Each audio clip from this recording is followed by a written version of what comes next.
सब तो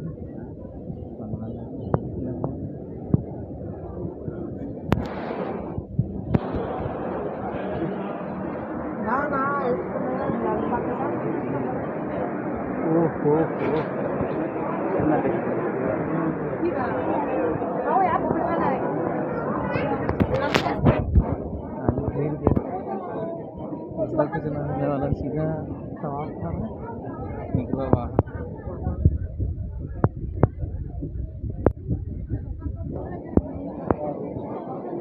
साफ कर सबको हटा दो ये लंग रखते तो फिर घूम के आगे फोटो लेके जाएगा था अगर वो काटता हो तो रहता हो तो नहीं है ऐसा हो ही ना सका तो कि कार के आने के बाद में मिल जाए फिर डबल से चप्पू दूसरे का डबल लेके